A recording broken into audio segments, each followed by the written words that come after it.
할렐루야, 할렐루야. 9월 12일 화요 새벽 예배 주님의 전도로 나오신 모든 성도님들을 예수님 이름으로 환영하고 또 축복합니다. 저희들이 신앙생활을 하면서 오해받고 또 고난받고 어떤 억울한 일을 당할지라도 저희들이 사람의 눈을 의식하는 것이 아니라 정말 주님께 우리의 믿음의 시선을 두고 항상 그렇게 하나님이 주시는 힘으로 끝까지 승리하는 저희들 모두가 되기를 소망합니다. 우리 시간 주님께만 나아가 하나님의 은혜를 간절히 원하는 마음으로 함께 찬양하며 나아갑시다.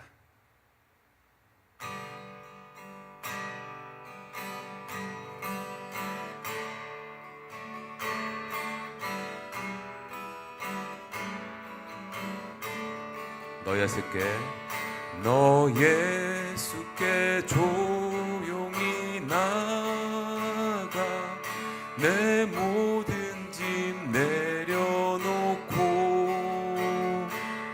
주 십자가 사랑을 믿어 그 사함을 너 받으라. 주 예수께 조용히 나가 내 마음을 쏟아놓으라. 늘은 미리 보시는 주님 그 은혜를 베푸시리. 주 예수의 은혜를 입어 내 슬픔이 없어지리. 내 이웃을 늘 사랑하여 너 받은 것 거저주라. 주 예수를 친구로 삼아 늘 내 옆에 모시어라. 영원한 생명샘물에 내 마른 목 죽이어라. 주 예수께 조용히 나가 내 마음을 쏟아놓으라. 늘은 미리 보시는 주님 그 은혜를 베푸시리. 너 주님과 사귀어 살며 새 생명이 넘치리라.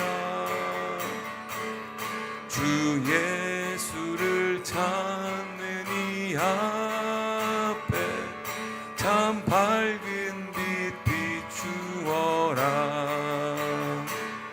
주 예수께 조용히 나가 내 마음을 쏟아놓으라. 늘은 미리 보시는 주님 그 은혜를 베푸시리. 주 예수께 조용히 나가 주 예수께 조용히 나가 내 마음을 쏟아놓으라. 늘은 미리 보시는 주님 그 은혜를 베푸시리.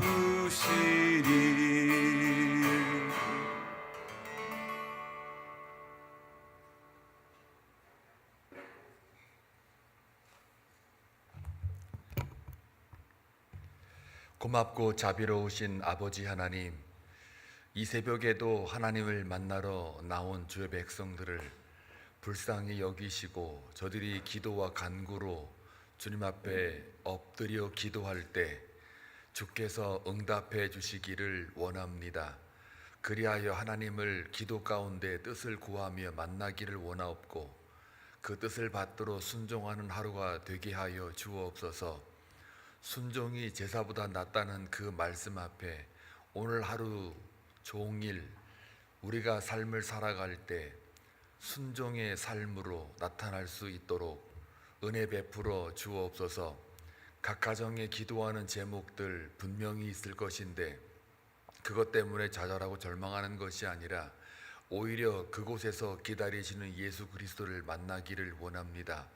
광야에서 먹을 것을 나누어 주시며 오병이어의 기적을 베풀었던 예수님께서 오늘 우리 이 시대를 살아가는 우리에게도 늘 먹여주시고 입혀주시는 그 하나님이심을 다시 한번 고백하는 저희 삶이 되게 하여 주옵소서.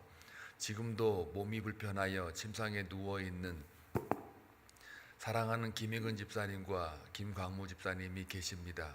아버지 하나님, 그들을 불쌍히 여기시고 오히려 주님을 더 깊이 만나는 귀한 은혜가 있기를 원합니다. 또한 진수 형제 장례식 잘 마치고 이제 돌아올 때까지 주께서 안전한 포구 되어 주시고, 또한 저희 9월 달에 있을 수련회를 통해서 말씀의 은혜의 잔치가 되기를 원합니다. 말씀을 증거하시는 송정명 목사님에게도 기름 부으셔서 우리에게 꼭 필요한 주의 말씀이 전달될 수 있도록, 그리고 그 듣는 모든 귀가 복될 수 있도록 주여 축복하여 주옵소서. 오늘도 함께 말씀을 통하여 오늘 하루 살아갈 때에 바른 교훈이 될 줄로 믿사옵고 예수님의 이름으로 기도하옵나이다. 아멘. 하나님 말씀 보시겠습니다. 느헤미야 6장입니다. 1절에서 14절입니다. 함께 교독할 때에 하나님의 음성을 들을 수 있기를 바랍니다. 산발락과 도비야와 아라비아 사람 게셈과 그 나머지 우리의 원수들이 내가 성벽을 건축하여 허물어진 틈을 남기지 아니하였다 함을 들었는데 그때는 내가 아직 성문에 문짝을 달지 못한 때였더라. 산발락과 게셈이 내게 사람을 보내어 이르기를 오라 우리가 오노 평지 한 촌에서 서로 만나자 하니 실상은 나를 해하고자 함이었더라. 내가 곧 그들에게 사자들을 보내어 이르기를 내가 이제 큰 역사를 하니 내려가지 못하겠노라. 어찌하여 역사를 중지하게 하고 너희에게로 내려가겠느냐 하며 그들이 4번이나 이같이 내게 사람을 보내되 나는 꼭 같이 대답하였더니 산발랏이 5번째는 그 종자의 손에 봉하지 않은 편지를 들려 내게 보냈는데 그 글에 이르기를 이방 중에도 소문이 있고 가스무도 말하기를 너와 유다 사람들이 모반하려 하여 성벽을 건축한다 하나니 내가 그 말과 같이 왕이 되려 하는도다. 또 내가 선지자를 세워 예루살렘에서 너를 들어 선전하기를 유다의 왕이 있다 하게 하였으니 지금 이 말이 왕에게 들릴지라. 그런즉 너는 이제 오라 함께 의논하자 하였기로 내가 사람을 보내어 그에게 이르기를 내가 말한 바 이런 일은 없는 일이요 내 마음에서 지어낸 것이라 하였나니 이는 그들이 다 우리를 두렵게 하고자 하여 말하기를 그들의 손이 피곤하여 역사를 중지하고 이루지 못하리라 함이라. 이제 내 손을 힘입게 하옵소서 하였노라. 이후에 무헤다벨의 손자 들라야의 아들 스마야가 두문 분출하기로 내가 그 집에 가니 그가 이르기를 그들이 너를 죽이러 올 터이니 우리가 하나님의 전으로 가서 외소 안에 머물고 그 문을 닫자 저들이 반드시 밤에 와서 너를 죽이리라 하기로 내가 이르기를 나 같은 자가 어찌 도망하며 나 같은 몸이면 누가 외소에 들어가서 생명을 보존하겠느냐. 나는 들어가지 않겠노라 하고 깨달은즉 그는 하나님께서 보내신 바가 아니라 도비야와 산발렛에게 뇌물을 받고 내게 이런 예언을 함이라. 그들이 뇌물을 준 까닭은 나를 두렵게 하고 이렇게 함으로 범죄하게 하고 악한 말을 지어 나를 비방하려 함이었느니라. 다 같이 내 하나님이여 도비야와 산발락과 여선지 노아다와 그 남은 선지자들 곧 나를 두렵게 하고자 한 자들의 소행을 기억하옵소서 하였노라. 아멘. 느헤미야가 성벽을 한 절반쯤 완성을 해가고 있는 상황입니다. 네, 처음에는 외부적으로 또 내부적으로 계속해서 조롱과 협박을 하고 물리적인 행사까지 각오를 하고 덤벼드는 그 대적자들에 있는 반면 이제 하다 안 되니까 이제 느헤미야에게 뭐라 그러나요? 감언이설이라고 그러나요? 이 겉으로는 이제 좋은 감정인 채 하고 접근하려고 온호 평지 한 촌에서 만나자고 오늘 이야기를 하지요. 그러나 실상 만나자고 한 이유와 목적은 이제 하다 안 되니까 느헤미야를 죽이려고 암살하려고 하는 계획에 이들이 세워가고 있다라는 것을 여러분이 볼 수가 있습니다. 그래서 한번 말해가지고 만나자 그랬더니 계속해서 만나주지를 않죠. 이미 느헤미야는 그것에 대하여 캐치를 한 모양이에요. 그래서 오늘 보니까 그 4절에 그들이 네 번이나 이같이 내게 사람을 보내되 나는 똑같이 대답하였다. 네 번이나 계속해서 만나자고 해도 만나지를 않으니까요. 이제 이 사람들이 그 다음에는 바로 5절에 뭐라고 그러냐면 산발랏이 5번째는 그 종자의 손에 봉하지 않은 편지를 들려 내게 보냈다. 그 내용인즉슨 봉하지 않았다는 얘기는 그 편지가 누군가에게 전달되면서 다 그 내용이 흘려가지고 유포가 되게끔 한 거죠. 근데 그 내용은 여러분이 이미 주일날 말씀 들었다시피 과거에 그런 일이 있었거든요. 과거에 1차 포로 기간 때 성을 이렇게 막 지어갈 적에 그때에 이제 이스라엘 백성들이 그 아닥사스다 왕, 그 당시 페르시아 왕에게 저항한다 그래가지고 반역이라고 하는 것을 뒤집어 씌워서 그런 까닭에 성벽을 짓는 거다. 물론 성벽이 외곽에 있기 때문에 전쟁을 대비해서 또 그 안에 있는 성전을 보호하고 백성을 보호하기 위해서 짓는 건 맞죠. 그러니까 외관적으로 볼 때는 그게 다 맞아 떨어지고 있는 거예요. 그러니까 1차 때는 그 왕도 그것을 수용을 하고 그 성벽에 관련돼서 다시 무너지게 되고 황폐하게 만들었던 그 과거의 사건이 있었거든요. 그러니까 이걸 가지고 이제 거기에 그런 내용으로 적어서 이렇게 유통하게 하면서 그것이 저절로 사람들의 입에 오르락 내리락 하게끔 유포를 한 거예요. 거짓 유포가 되는 거죠. 자, 이거는 굉장히 위험한, 이것을 다시 수습하기에는 상당히 어려운 그러한 두 번째 그 유혹이고 또 협박이고 그런 그들의 대적하는 자들의 행동입니다. 이것 또한 암살의 의도가 있는 거죠. 만나기만 하면 죽이겠다라고 하는 거예요. 자, 이 정도로 갔을 때 그 9절에 보니까 이 느헤미야가 이런 거짓 계략에 대하여 암살 음모에 대하여 그가 기도를 하는데요. 9절에 보니까 이는 그들이 다 우리를 두렵게 하고자 하여 말하기를 그들의 손이 피곤하여 역사를 중지하고 이루지 못하리라 함이라. 이제 내 손을 힘있게 하옵소서 하였노라.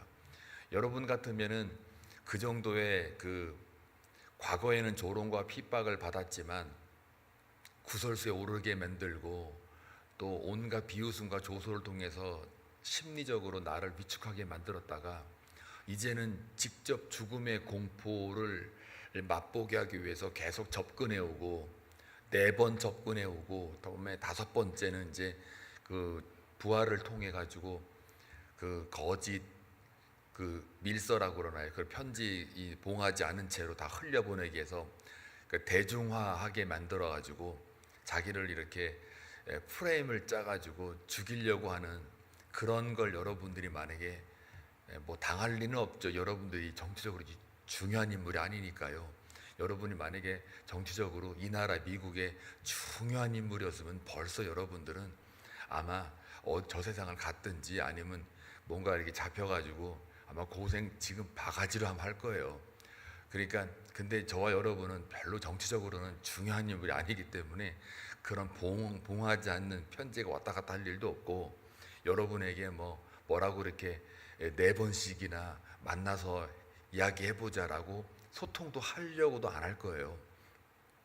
그런데 이제 여기서 뭘 말하냐면 그런 상황에 맞닥뜨리는 느헤미야의 자세와 태도, 즉 가장 먼저 하고 있는 일이 뭐냐면 그쯤 되면요, 하나님 여기까지 성벽을 절반쯤 지을 때까지 하나님이 인도하셨고 또 앞으로 인도할 거라고 믿는데 이건 해도 너무한 거 아닙니까? 나를 이렇게 죽이려고 달려드는데 하나님 가만히 계시면 안 되죠. 지금 제가 여기까지는 왔는데요 하고서 그런 기도가 원래 나와야 사실은 정상이에요. 그런데 오늘 9절에 보니까 원망이나 불평이나 하소연이나 심지어 이 자기 상황에 대해서 대적들이 나 이렇게까지 나를 해하려고 합니다. 나 죽이려고 합니다. 하나님 어디 계세요? 이런 기도를 하는 게 아니고 그저 하나님이 느헤미야에게 주신 그 비전 있잖아요. 그 비전만 놓고 하나님 저 이거 완성해야 돼요. 이거 하나님의 비전이잖아요. 하나님 여기까지 왔는데 하나님 저들은 내 이 비전을 이루지 못하게 지금 방해하고 있어요. 하나님 이 비전 꼭 이루게 해주세요. 이 성벽 완벽하게 완성하게 해주세요라고 기도를 하는 거예요. 참 멋진 기도 아닙니까? 그러니까 상황이나 어떤 그런 주변적인 환경에 의해서 이거를 바꿔달라고 하는 게 아니고요. 바꿔달라고 하는 게 아니라 그러니까 외부적인 환경을 바꿔달라. 저들을 스탑하게 해달라. 이런 주변적인 환경이나 내 상황을 좋게 만들어달라. 그런 기도를 하는 게 아니고 그저 내 안에 하나님 주신 그 비전을 놓치지 않고 끝까지 완수하게 해달라는, 다시 말하면요, 하나님을 향하여 갖고 있는 비전, 내 믿음을 지키게 해달라. 그래서 그 믿음을 지키게 해서 이 성벽, 하나님 주신 비전 꼭 이루게 해달라는 거죠. 우리가 믿음이 바르게 세워지면 주위 환경과 상황은 아무 문제가 안 된다고 그러잖아요. 내가 하나님 앞에 바로 서 있으면 뭐 다른 주위 사람들이 그게 바더가 안 되는 거예요. 아무리 십자가 형틀에 매달아 가지고 창과 그 물 다 쏟고 찔러 가지고 피에 다 흘리게 만들고 네가 하나님의 아들이면은 너 내려와 봐라. 너도 못 구원하는데 무슨 우리를 뭘 구원하냐? 네가 왕이냐? 그러고도 네가 왕이냐? 이렇게 얘기를 해도요, 이 예수 그리스도가 이 땅에 오신 목적, 그 십자가의 그 뜻을 성취하고자 거기서 그대로 자기의 능력 한 번도 쓰지 않고요, 능력 안 쓴 건 고사하고 심리적으로도 전혀 흔들리질 않아요. 그 정도 급 됐으면은 니들 조금만 기다려, 내가 부활하고 내가 가만 안 둬, 이렇게 할 수도 있단 말이에요. 그런데 절대 말하지 않고 그저 그냥 저렇게밖에 할 수 없는 저 불쌍한 영혼들을 바라보는 거예요. 그리고 저들은 모릅니다. 하나님 용서를 선포하는 그 예수 그리스도가 진짜 우리가 닮아가야 할 모습이거든요. 그게 최고의 성도의 거룩과 영광의 모습이거든요. 그러면은요, 그게 복음이고요, 그게 능력이에요. 세상은 그거를 줄 수가 없어요. 하나님의 아들 예수 그리스도만이 그 능력을 우리에게 줄 수 있어요. 그리고 우리는 그걸 가진 자들이에요, 사실은. 근데 그거를 우리는 사용할 줄을 몰라요. 내 안에 믿음이 왔다 갔다 하거든요. 살면서 왔다 갔다 하는 거예요. 근데 이 느헤미야를 바라보니까 참 그 제사장도 아니었고 성전에서 일하는 자도 아니었어요. 그저 행정가였고 평신도였고 총독으로 유다에 부임해가지고 이렇게까지 죽음의 공포가 휩싸였고 어둠이 자기를 덮을 수 있는 그런 환경인데도 그것을 어둠을 몰아내게 해달라, 원수를 죽여달라, 다윗처럼 나를 그 뒤에서 막 욕하고 또 말하자면 뒷담화 같은 거 그거 막 수다 떠는 사람들의 혀를 잘라달라고까지 기도를 한 다윗도 있는데요, 이 느헤미야는 그렇게를 안 해요. 안 하고 그저 하나님 주신 이 비전, 이 믿음 굳게 잡고 성취하게 해달라는 기도를 해요. 저도 이거 오늘 과거에 설교를 했지만 주일날 또 오늘 아침 또 어제 밤에 이걸 묵상하면서 내가 목회자로서 기도할 것은 이거구나. 하나님의 주신 그 비전 믿고 단순히 신념이나 내 감정이나 내가 그냥 선호하는 마음으로 나오는 그런 어떤 1호삼이 아니라 정말 하나님의 말씀에 근거해서 주님이 주신 것이라 내가 정말 하나님을 상대하고 하나님을 독대해서 믿고, 하나님, 상황이 어떠한들, 주변 환경이 어떠한들, 이 지역 엘몬테에 한인들이 다 빠져나가고 없어도 그 상황과 환경은 변하더라도 하나님이 주신 내 비전만큼 변하지 않고 이 비전을 하나님이 이루어 주시는 것이다 믿고 나는 그저 그 비전을 향하여 기도해야 되겠구나. 물론 해왔지만 한 번 더 저에게 이 말씀을 통해서 느헤미야의 그 기도가 저에게 또 한 번 울림을 주고 감동을 주고 있다라는 것을 나누고 싶어요. 여러분은 어떻습니까? 여러분의 삶 속에 여러 가지 기도 제목들이 많이 있을 거 아니에요. 근데 그 제목들을 가만히 분석을 한번 해보시면, 묵상을 조금 그걸 해보시면은 다 어디에 꽂혀 있는지를 알 수가 있어요. 그 기준이 뭔지를 알 수가 있어요. 하나님 주신 비전으로 기도하는 것이냐, 아니면은 그저 내가 좋아하는 것, 내가 원하는, 소원하는 바에 의한 어떤 환경이나 상황을 바꿔달라고 하는 것이냐, 그리고 그것이 나를 위한 것이냐, 하나님을 정말 위한 것이냐, 나의 자랑과 영광을 위한 것이냐, 하나님의 이름을 높이고 하나님의 그 나라와 또 영광을 위해서 기도가 나오는 것이냐를 분별하면요, 답은 다 나와 있어요. 그리고 거기에 하나님의 뜻이 무엇인지를 금방 우리는 그 결정할 수가 있거든요. 그런 지혜로운 느헤미야의 기도를 오늘 하루 살아가는 동안 또 이 새벽전에 나온 여러분들에게 그 기도가 올려지기를 주님의 이름으로 축원합니다. 그리고 이제 마지막에 이제 해도 안 되니까요, 드디어는 스마야라고 하는, 보통 이렇게 두문불출해서 잘 안 보이니까 얘가 지금 어디 갔지? 이 선지자가 어디 갔지? 이렇게 물어보는 걸 보면은 평상시에는 이 스마야라는 사람과 자주 이렇게 왕래했던 사이였던 건 분명해요. 그런데 며칠 안 보이니까 얘가 아픈가 하고서 이제 가봤더니 지금 하는 말이 아파서 안 보이는 게 아니고, 이제 그 뒤에 이제 산발랏으로부터 뇌물을 받아가지고 거짓 예언을 하는 거예요. 하나님이 나에게 이런 말씀을 주셨다, 예언하셨다. 너를 살리기 위해서, 네 목숨을 구하기 위해서 하나님이 이 성전 외소에 와서 숨어 있으라고 한다. 여기 숨어 있어라. 그럼 내가 저들을 빼돌릴 터이니 넌 여기서 숨어 있다가 내가 사인 보내면 도망가거라. 이렇게 얘기를 한단 말이에요. 이때에 누구나가 다 넘어지기 쉬워요. 나의 안위가 더 중요하냐, 아니면은 하나님의 말씀, 이 비전이 더 중요하냐라고 할 적에요, 대부분의 사람들은 비전은 앞에 미래적인 거기 때문에요, 당장 현실이 아니라서 그걸 놓치고 당장 현실 문제인 나의 안위에 대해서 걱정하고 거기에 행동으로 옮기는 게 자연스러움일 수도 있어요.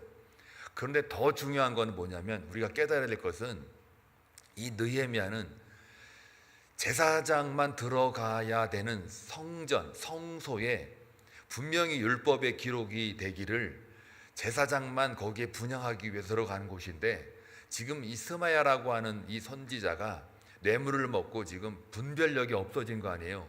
그렇기 때문에 이 느헤미야에게 말하는 거예요. 여기서 숨어 있어라. 이때에 이 느헤미야가 정확하게 그 하나님 말씀을 기억해내고 바른 판단을 하는 거예요. 하나님의 말씀을 내가 위배하지 않게 하기 위해서, 그러니까 그 말씀을 지키기 위해서, 율법을 지키기 위해서 단호하게 자기 안위를 거절하는 거예요.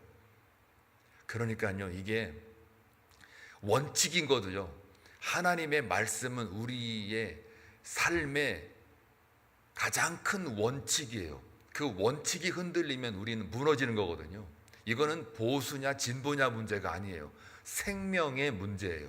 그 생명을 붙드느냐 붙들지 않느냐의 문제인데, 이 느헤미야는 분명히 환경적으로, 상황적으로는 이 또 선지자가 얘기를 하니까, 또 하나님의 말씀에 예언된 거라고 얘기하니까 누구나가 다 혹할 수가 있죠. 그럼에도 불구하고 하나님의 말씀의 그 원칙에 입각해 볼 때, 하나님의 말씀을 지키지 못하면서까지 내 생명을 보존해야 되느냐? 라고 하는 그 질문에서 정확하게 이 원칙대로 가고 있는 거예요. 여기 그 12절에 보니까요, 뭐라고 나와 있어요? 깨달은 즉, 뭘 깨닫습니까? 그는 하나님께서 보내신 바가 아니라. 뭘로 알 수 있어요? 하나님의 말씀으로 알 수 있는 거예요. 요 깨달은 즉이라는 말이 히브리어의 나카르예요. 이 나카르라고 하는 이 말은 분별력을 가리키는 거예요. 하나님의 말씀에서 나오는 그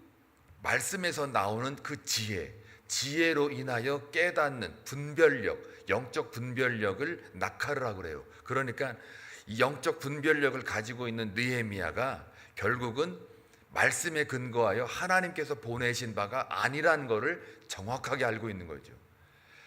우리가 삶을 살아갈 때에 말씀의 원칙을 지키면서 그 말씀의 잣대를 가지고 모든 상황들을 판단하기 시작하면 하나님의 말씀에 붙잡힌 자들이라 정확하게 나카르, 영적 분별력을 가질 수가 있다는 겁니다. 그래서 말씀에 전무하는 거고, 그 말씀이 정말 나의 말씀으로 잘 박힌 모처럼 신비에 잘 박혀 있으면 어떤 상황과 환경 속에서도 그 말씀이 이렇게 나오는 거예요. 그 말씀이 스스로 나와가지고 그것으로 인하여 대처할 수 있는 거예요. 말씀으로 이기는 것. 예수님이 그러잖아요. 구약의 말씀을 가지고 그대로 사탄을 물리치는 걸 우리가 배우지 않았습니까? 그러니까 말씀으로 이기는 거지, 내 힘과 능으로, 내 지혜나 어떤 경험으로 그걸 가지고 이기는 건 절대로 아니라는 거예요. 이 느헤미야가 오늘 이 말씀을 통해서 제가 더욱 깨닫는 게 뭐냐면, 영적 분별력, 이 나카르, 이거를 우리가 반드시 지켜야 되겠구나. 말씀은 생명이라 다른 어떤 상황과 환경, 내 안위라 할지라도 맞바꿀 수가 없다라는 거예요. 자, 그래서 오늘 마지막 14절에 보니까요, 내 하나님이여 도비야와 산발락과 여선지 노아자와 그 남은 선지자들 곧 나를 두렵게 하고자 한 자들의 소행을 기억하옵소서 하였노라. 다시 기도하는 거예요. 중간에 하나님 앞에 내 비전 지키게 해달라고 기도하고요, 마지막에 이렇게까지 하나님의 거짓 예언까지 들어가지고 나를 해하려고 하는 이 자들의 행실에 대하여 하나님께 온전히 맡기고 있는 거예요. 내가 당장 가서 행정관의 이름으로 총독의 권위 가지고 저들을 멸하면 어떻겠습니까? 이게 아니라 그들까지도 하나님께 그 소행들을 하나님이 기억해 주십시오 라고 하나님께 온전히 맡기는 그 느헤미야를 바라볼 적에 오늘 하루 살아가시는 동안 여러분, 기도로 여러분의 믿음을 굳건하게 하시고 말씀의 원칙 가지고 상황과 환경을 여러분들이 이겨내셔서 말씀으로 여러분 잘 살아내시는 귀한 하루가 되길 주님의 이름으로 축원합니다. 기도합니다. 좋으신 하나님 아버지, 감사합니다. 오늘 느헤미야처럼 하나님의 사역을 할 때에는 분명히 사탄은 우는 사자처럼 두루두루 삼킬 자를 찾는다고 말씀하셨습니다. 아버지 하나님, 이것은 너무나 당연한 것입니다. 우리가 진리의 말씀을 가지고 살아갈 때는 세상에 여러 가지 유혹들이 많이 우리에게 접근해 올 것이고, 또한 온오평지에서 만나자고 계속해서 우리를 유혹할 것입니다. 또한 해도 안 되면 그들은 물리적인 행사를 쓰기 위해서 여러 가지 거짓 유포를 할 것입니다. 또한 우리를 힘겹게 하며 우리를 말살하려고 합니다. 특별히 하나님의 말씀을 가지고 우리를 또 유혹할 수도 있습니다. 아버지 하나님, 이럴 때에 우리가 더 하나님 앞에 받은 그 비전을 놓치지 않고 기도하게 하시고 하나님과 독대하게 하시며, 또한 온전히 하나님께 맡긴 그 깨달음, 나카르가 오늘 하루 살아가는 동안 우리에게도 주어진 은혜가 있게 하여 주옵소서. 예수님의 이름으로 기도하옵나이다. 아멘.